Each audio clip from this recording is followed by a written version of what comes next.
So YouTube family, this thing keeps happening over and over again. Arch Manning is being protected, but I'm not even mad at Arch Manning. I grew to like Arch Manning. I'm going to expose ESPN right quick. The NFL Shields protector, the conglomerate that's known as ESPN.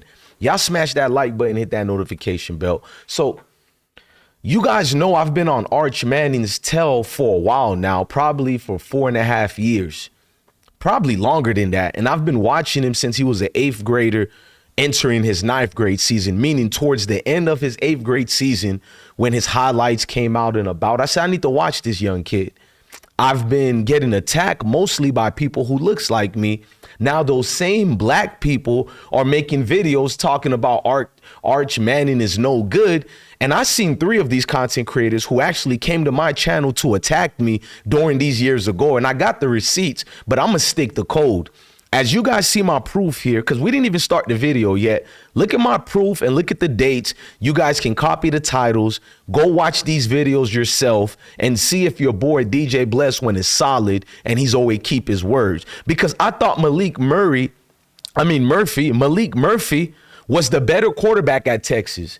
Malik Murphy was by far better than Quinn Ewers, and let's not even compare him to Arch Manning. It was not even close. I did a video dropping other receipts on how this guy was playing cab drivers and Uber drivers in high school. So what I'm here to tell you guys is I'm not the content creator that waits until everybody says something and harp on it. So I'll take the licks from people who look like me and people who look like Arch Manning because the most nastiest words were said to me, right?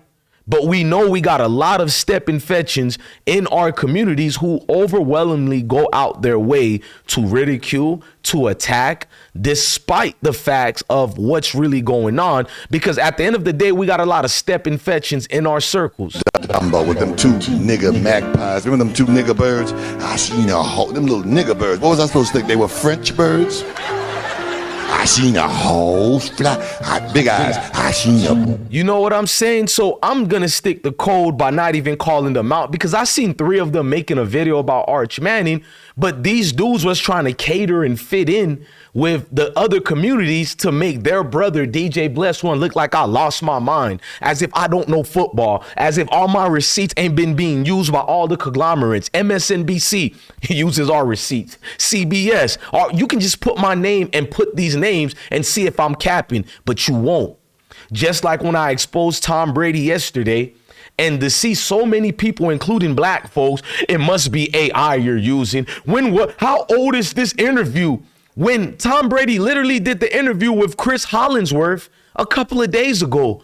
A bunch of dumb niggas with smartphones, but we know why. When it's a brother releasing these receipts, it's uncomfortable for you guys. But if I look like Dan Orlovsky, you fall in love with it. Shout out to Willie Lynch for what he did to our people. But let's move forward with the receipts. So I'm about to go in right quick on this scrub by the name of Dan Orlovsky. And before I expose him, let me start off with a warming moment because, Dan, I be leaving you alone for only one thing. You're a great father. And one thing about my community, we steady give passes to everybody no matter what they do to us because we're a forgiving people.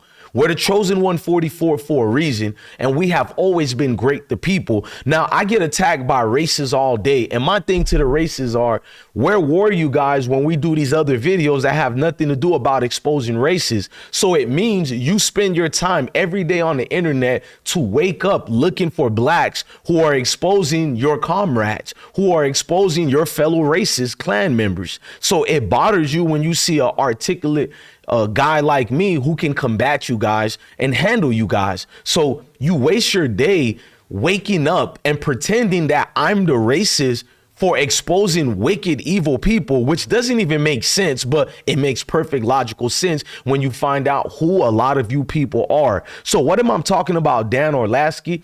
Before I start this video, I want him to know I have brotherhood. And when your son sung to you a while back on ESPN, there wasn't a dry eye in my household. I felt bad for your son and you because I seen genuine love from a father to a son. Give me a character from one of your favorite movies. Well, who is Andy's first toy? Andy's first toy is... Ooh. Us? Woody. Woody! can draw. Bob ahead, and you're miles and miles from your nice warm bed. Yay! Just remember what your old pal said. Boy, you do maybe banana them. Bye. We're gonna have to go to Me a character from. Hey, Dan, I shed a tear when I had seen that, and I get a little emotional right now because I love my sons, bro. Love my daughter too, but when you have boys who look like you, daddy got to be Superman, even though he knows he can't be Superman for the world. I'm going to put these glasses on for a reason because that is emotional, man. I'm not a bad guy that a lot of people want me to be because I stand for righteousness, and I will protect your son too if anybody say anything negative about your child. So why am I making this video? I witnessed what ESPN did to Shedeur. You lifted him up as this savior when he was at the HBCUs. But when he dared to change the Power Fives into Power Four, you guys relentlessly attacked him, including you, Dan, and Paul Feinbaum. But Paul Feinbaum did it the conservative way. You did it the liberal way. I'd rather take my servants the conservative way than the liberal way of smiling at me and trying to pander to me while you're really having ulterior motives. So what am I talking about? I got to watch ESPN a couple of days ago, and this was the goddamn excuse by Dan Orlovsky for Arch Manning. A little swagger, like, look what I'm about. Hey, everybody, look what I'm about to do here. And it didn't look that way. It looked like it was a big moment for him. Everyone's got a plan until they get punched in the mouth. You know, you're going on the road to the defending national champion playing against a defense that played remarkable. I would say this, Arch Manning's game looked the way it did because, number one, Matt Patricia, the defensive coordinator for Ohio State. Number two, Steve Sarkisian was completely outclassed. And then number three, the Ohio State secondary was absolutely fantastic. I didn't think a lot of guys for Texas were open. You go to the first third down of the game. Watch the coverage rotation that happens.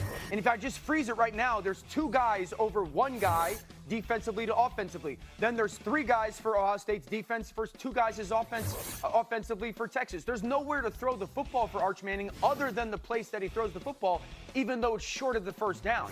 That's not great. Here we go with another third and long, 3rd and 11. You're going to try to get rotation again from the top. There's no place for Arch Manning to throw the football. They've got double team, double team, double team. The only place you can do is throw the ball to the back. So you're sitting there. A little swagger, like, look what I'm about.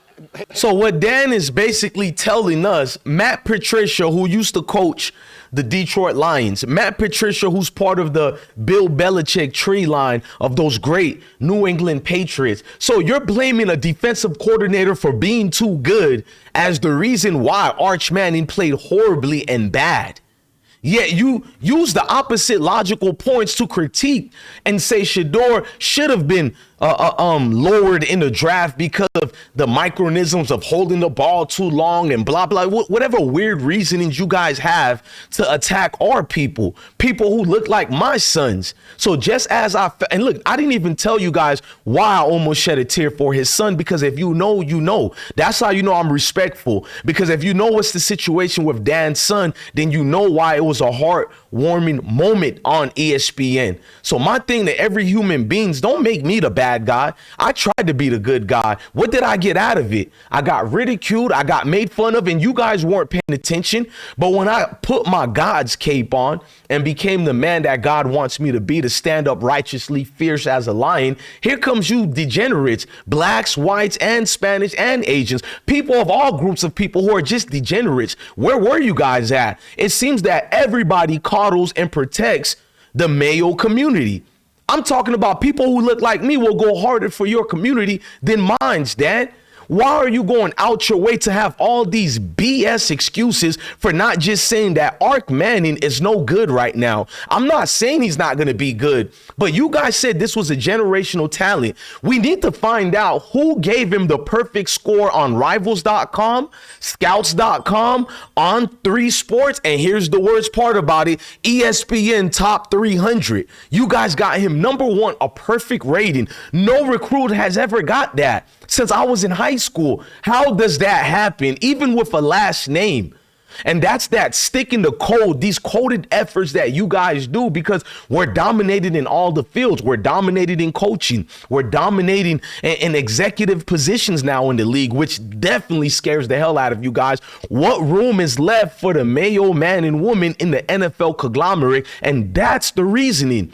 Everything is self-preservation, but that's not our fault. We just want to play a game of football with everybody. Like Dr. King said, we want to play with the white people, the black people, the Spanish people, the Asians. We don't wake up and just want to be black only. That's crazy. I want to play against the best competition without you diluting it. What don't you guys understand about that? Yet, you're going to see a lot of trolls in the comment sections, and I don't delete them or block them because I want the world to see these grown idiots. These guys are older than you and I, and they wake up to be a adolescent's mentality. And these are supposed to be so-called high IQ individuals who told me all my life I was a thug, I was nothing, I didn't have a father in my life, although my dad's always been there. Most dads in the hood's always been there. But you look at your weird stats that were juked up to make us look a certain way, and this is what you use. To make it even more pitiful, you had more excuses enamored with your love for Arch Manning, and we know why you love Arch Manning. I totally agree at that point. I think, like, again, I would imagine Texas today looks back and goes, we're going to be okay. They lost by a touchdown. They had the ball with the chance to go tie it on the road versus a team that could have the best defense in the country. This could be one of the better defenses we've seen in a long time. Their coverage unit was absolutely sensational. So it wasn't like Arch Manning was 5 of 35 for 12 yards and 8 interceptions. Like, it got better at Okay, shut your goofy tail up, bro. Why would he have 8 interceptions? You see the illogical reasoning these people do? These people right here? Why would Arch Manning be 5 for 35? And then actually he could have been 5 for 35 that day. That man couldn't get any actual screen passes, couldn't throw the hash pass, couldn't go toward the play action. And they even did a little spread option for him because he's supposedly the fastest quarterback you guys ever seen at the ESPN factory, which is crazy. There's a guy by the name of Mike Vick and Lamar Jackson, but I'm not even mad at that. It's the excuses you use. No matter how great a defense is, this guy is a generational talent. That's what you told us about Arch Manning. He's a generational talent, but he couldn't even complete a 10-yard play action. 19-yard open man, but you blame they were being covered too much. Is Ohio State a great defensive team? They've always been. So when you say Texas is going to be all right, that's not because of Arch Manning. They're now going to adjust and acclimate to Arch Manning's lower level talent. So meaning he's going to have to be regressed into a game manager, basically the college version of a lower level Alex Smith. If we're being for, and even I can't do that to Alex Smith. He might have been a game manager in the NFL, but in college for Utah Oats, playing for Utah, Alex Smith was a dog. So I apologize to Alex Smith. He doesn't deserve that because Arch Manning played exactly how I expect him to play. Because when you're DJ Bless One, you've been exposing this scrub for multiple years, and people thought you lost your mind because those idiots don't watch football. And I'm not trying to be disrespectful. If you don't watch football, but you at least follow it and you try to understand the people who are aficionados like DJ Bless One, you're going to close your mouth when you know you're not knowledgeable to certain things. So you're not an idiot for that. But when you just speak your mind because you're biased on race or whatever, or you're a stepping fetching raccoon knee grumps who loves tap dancing out of his goddamn mind, then you're going to be that idiot that I think you are. I put on my shoes because I'm doing what the boss says you better damn well. If I like working there, I'm a tap dancing. If I was a black man, I'd be the finest motherfucking tap dancer God ever put on earth. Because I'm dancing to the white man's tune. You better goddamn well believe it. So that's why in the future, Jay. You better goddamn well believe it. That's what these stepping fetchings do. So Dan Orlovsky, you weren't alone. Here comes Paul. I should make a separate video on Paul Feinbaum, but I've been exposing this guy for years. Now, ESPN, there's a reason why y'all don't like me. Y'all don't want me around because I only use receipts. And they end up giving up a touchdown the other way because Sark just completely lost it. And that's what concerns me because we've all wrapped our arms around this guy, Dan. And I don't know. I mean, I know the defense on the other side was elite, but that's part of winning a championship. Oh, totally agree. Sark was, and I love Sark. He was very disappointing to me. I mean, I'm talking quarterback run. I'm talking perimeter screens. I'm talking running the football. Coach Starks, he called great offensive schemes for Arch Manning. We're not going to do that to Steve. First of all, I love Steve Starskisian. He's a great dude. He loves the sisters. Not that I'm giving him a pat, but man, he's a good dude, bro. If you know the real deal about Coach Steve Stark, even before he went to USC in Texas, then you know he championed our people. And it ain't just a football thing. If you know, you know. So when I see these two scrubs trying to blame him, you see how they flip the logics when it comes to guys who look like them. When it comes to an Arch Manning, it's now the coach. Remember what they did with Deion and Shedeur? You see how they flipped it? Oh, it's the coach's fault now when it's Arch Manning. The coach is not calling great plays. Man, Steve Starskisian made us trash Quinn Ewers look like a Hall of Fame Heisman winning quarterback.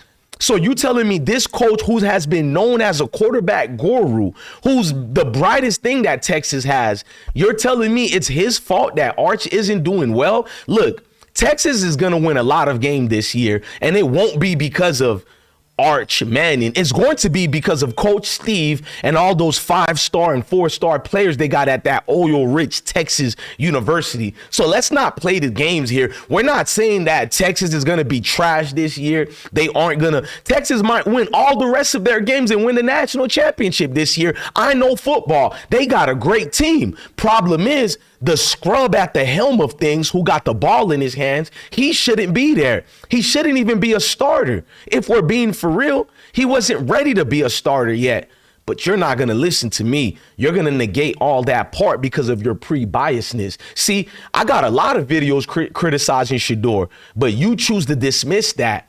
You want to see me defend Shedeur so you can placate towards this racist a narrative that I am. And what racist things I've said about anybody. When I say Mayo racist, if you're not a Mayo racist, why do you care about that? I say the same thing about the other people who look like me. I call them knee grumps, step infections. You don't get mad at that. We're a fair person over here. I give it all to everybody. I think you don't know me. You're new here. So I seen the guy the other day and like, oh, this guy is crying again. Why don't you go get some chicken? And I'm like, really? In 2025, you people still do the fried chicken jokes, the watermelon jokes? We don't have a father. These are white failures. Guys who wake up to hate on a black person every single day. This is a failure you're dealing with. That's why I exhibit them and expose them to the world by not even blocking them. Because number one, they're not going to use their real face on the profile. 99.9% of them all have fake accounts, y'all. They don't stand on business. This is why their wives lust after us. Their women can't stand them, and their daughters grow up to marry our sons, having babies with our sons, even if we don't approve of it. But that's the case because their women have to wake up every day to this man who's supposed to be the creator of the world. He has the power structure because you know what scripture says. The earth is given to the hands of the wicked. Don't let that go over your head. But she has to wake up to see this thing. This thing is being so mighty and grateful. But he wakes up infatuated and obsessed with us every day. This is when you know they're obsessed and wicked. Everything else, I can not give you a pass, but I could be like, I understand why your mindset works like that. But when it comes to sports, what reasoning did you have to bring the racism into sports? Sports is the one thing like a gladiator sports, like the Roman cathedrals. This is when all men, I don't care of what ethnicity, when all men want to test their strength, whether we're brutes or not. We want to know, am I the top dog? You want to know, are you the top dog in the food chain? All men want to know that. So when you see these dudes go out their way to sabotage, to collude, to mismanage or mistalk about some individuals who look like us, then you make the game boring. There's no point to play anymore. There's no point to galvanize people to play this stupid game of sports, any sports, all sports. And I'm done talking, ladies and gentlemen. I don't think I need to say anymore. I think my mission is accomplished here, man. Love your family, love your kids, and stay blessed. Don't ask me why I'm emotional about this thing, because when I was the guy that was the lucky ghost smiling for everybody, none of you people were here. Where you're here now, obviously you care and you're paying goddamn attention because you know, like I know, this is bigger than football and it's deeper than football. Heart been broke so many times.